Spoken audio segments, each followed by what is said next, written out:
Hola a todos, quiero darles la bienvenida a esta masterclass que nos va a hablar acerca de la música en el siglo XX.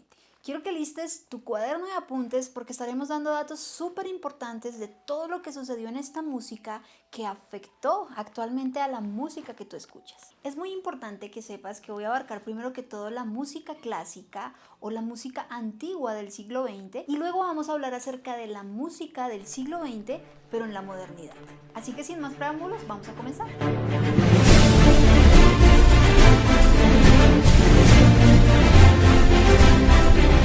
Así como en la música moderna existen géneros o subgéneros como el pop, el rock, el R&B, el reggae, el funk y todos estos estilos que actualmente escuchas, en la música clásica también encontrarás mucha variedad de estilos. Específicamente en la música del siglo XX existió un movimiento de estilos musicales muy importante llamados los ismos. Los ismos no son más que estilos musicales que influenciaron toda la música que escuchas hasta la actualidad. Entre los ismos más importantes encontrábamos el expresionismo, el impresionismo, el nacionalismo, el neoclasicismo y el post-romanticismo.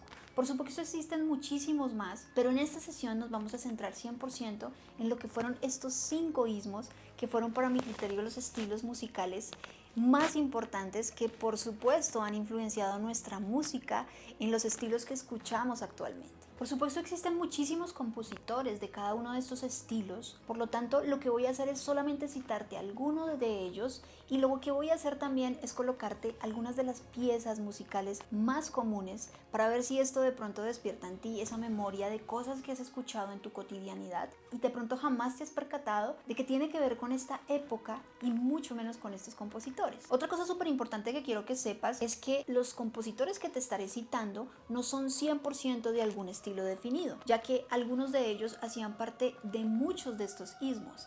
Es decir, un compositor podía componer al estilo del postromanticismo, pero también lo podría hacer en el estilo del impresionismo y así sucesivamente. Y realmente lo que estoy buscando es que memorices cada uno de esos estilos en tu linda cabecita. Vamos ahora sí a comenzar. Ya con anterioridad hablábamos de todo lo que fue la música de la antigüedad, de la Edad Media y en este siglo, y en toda esta música teníamos una característica muy principal desde que Guido de Arezzo empezó a evolucionar lo que fue la teoría musical, y es que la música era tonal. ¿Eso qué quiere decir? Quiere decir que siempre existía una tonalidad principal en lo que se tocaba y todo lo que sonaba alrededor de esta tonalidad tenía relación directamente con ella.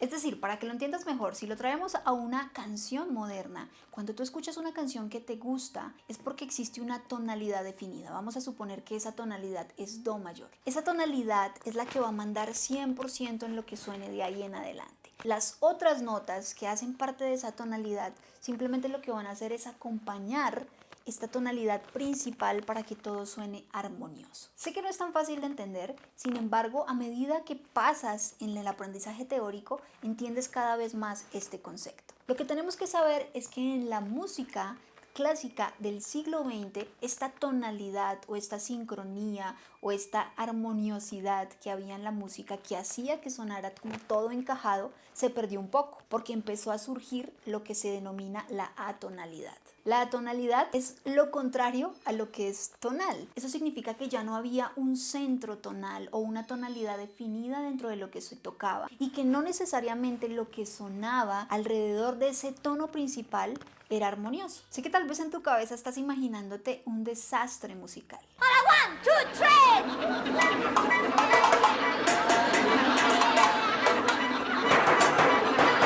Pero no es tan grave. Realmente esto de la tonalidad le dio un sentido diferente a lo que se escuchaba. Ya todo lo que sonaba antes eran cantos gregorianos, la polifonía, todo este juego de voces ordenadas. Entonces, esto de la atonalidad hace que se refresque y que realmente este siglo XX tenga un aire de innovación distinto a lo que se venía escuchando ya. Entonces de aquí en adelante lo que vamos a entender es que en estos ismos la atonalidad era lo que más se dejaba ver. Por supuesto había tonalidad y también se tocaban cosas entre comillas normales musicalmente hablando. El primer movimiento del que vamos a hablar es el impresionismo. Si tú buscas sobre el impresionismo, de las cosas que más te van a aparecer es sobre el arte de la pintura, ya que este estilo afectó más que todo este tipo de arte. En este estilo se trataba más de plasmar emociones o sensaciones más fantasiosas. Eso también se deja ver muchísimo en las pinturas de este siglo.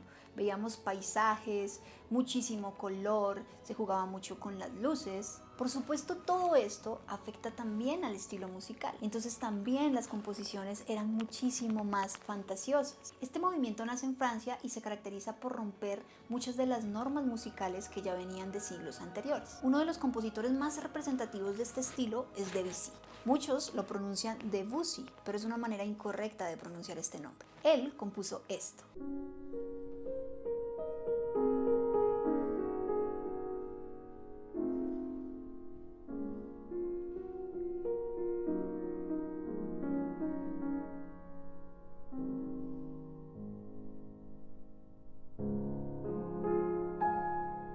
Por supuesto también tendríamos a Ravel. No sé si de pronto te suene esto.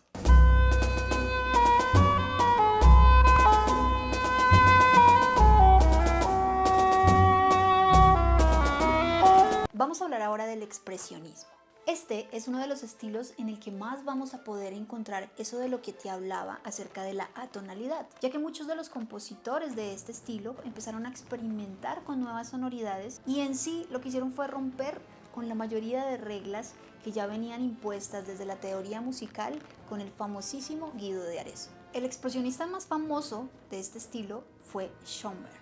Schönberg era el líder de un grupo al que se le llamaba la Segunda Escuela de Viena. Ellos tomaron composiciones de uno de los compositores más famosos del siglo XVIII, Wagner, y empezaron a desarrollar todas estas canciones a tal punto de que llegaron a encontrar un estilo con el mismo aire de esta pieza, pero de una manera más atonal. Esto por supuesto se hizo muy famoso en Alemania y en todo el mundo de hecho, porque en las piezas ya no se escuchaba lo típico que sonaba siempre. Esto era el resultado de experimentar con melodías, armonías, rítmicas, hasta ir haciendo versiones distintas de una pieza que ya era muy conocida. Para que te des una idea más clara de cómo sonaba esta música atonal, vamos a escuchar un claro ejemplo de Schönberg.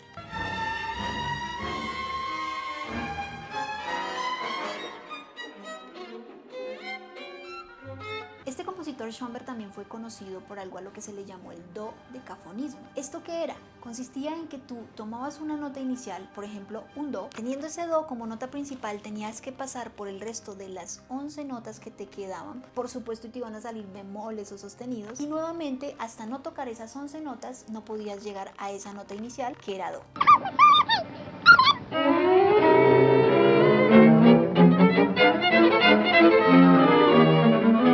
Esto por supuesto creó melodías bastante extrañas y por supuesto fueron creando sonidos todavía más atonales. Otro compositor súper importante de este estilo que no puedo dejar de nombrarles es Stravinsky. Este compositor no era tan atonal como si lo era Schönberg. Él lo que hacía era manejar como un equilibrio entre la música tonal y atonal al mismo tiempo. Nuestro siguiente estilo es el post-romanticismo. En este estilo es donde vamos a encontrar ese aire más a banda sonora de película. Y no me puedes decir que no has escuchado este intro alguna vez en tu vida.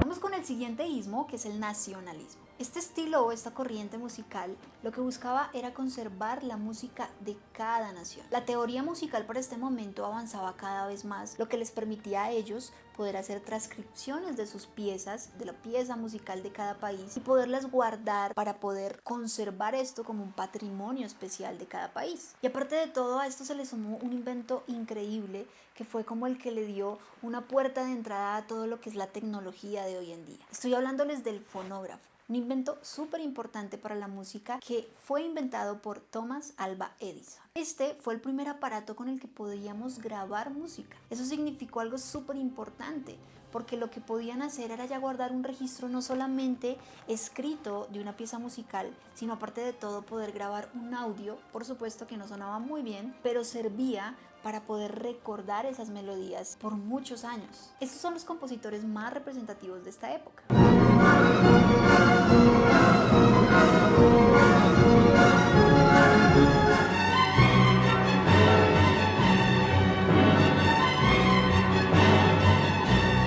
Lo que hice fue colocarte las piezas más famosas de ellos, pero por supuesto no necesariamente estas piezas pertenecen a este ismo o a este estilo musical. Simplemente es para que tú en la cabeza crees una relación de lo que eran estos compositores. Seguramente después de escuchar a estos compositores te darás cuenta cuáles son las influencias musicales que utilizan para poder componer esas bandas sonoras de películas que tanto te gustan. Nuestro siguiente ismo es el neoclasicismo. Este movimiento consistía en imitar a los grandes compositores de nuestras épocas antiguas. Estoy hablándote de Beethoven, de Mozart, de Chopin, etc. Se respetaban las formas de esas piezas famosas de estos compositores, pero lo que se hacían era pequeñas variaciones, tanto rítmicas como melódicas. Estos son de los compositores más famosos de este ismo.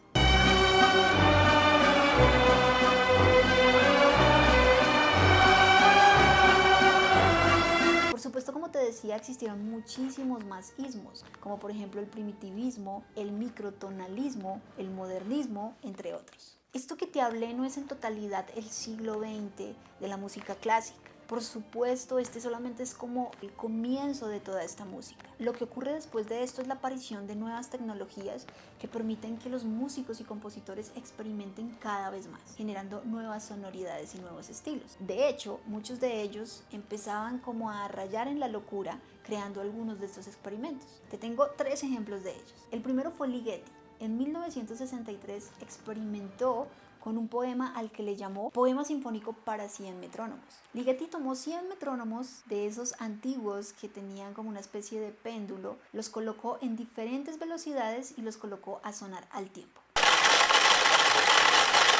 Lo que él quería afirmar con esto es que existe una continuidad en el tiempo. En 1972, otro artista experimentó esta vez con sonidos de la naturaleza. Este compositor grabó sonidos de diferentes especies de pájaros, entre ellos alondras y cisnes, para poder componer una pieza musical y utilizar esto como fondo mientras los músicos tocaban encima de esto. A esto le llamó concierto para pájaros y orquesta.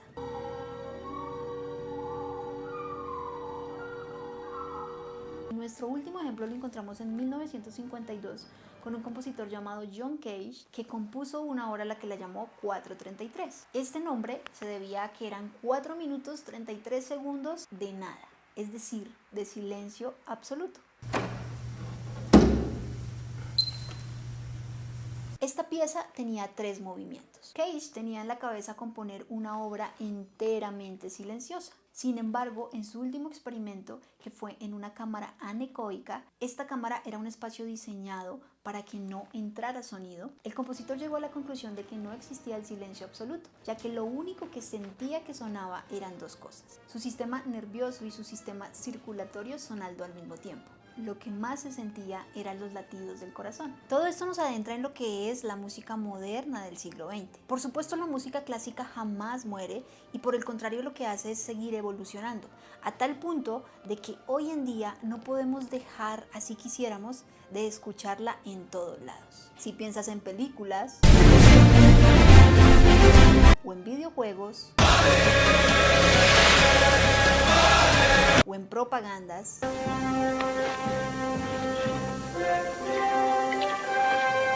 tal vez hasta el momento nunca te habías percatado de esto. De aquí en adelante lo que tienes que hacer es tratar de disfrutar muchísimo de este estilo musical y empezar a encontrarle el sentido. Simplemente trata de buscar listas de reproducción de canciones o bandas sonoras que te encanten de películas y vas a encontrarle poco a poco el sentido a esta música que es sencillamente espectacular.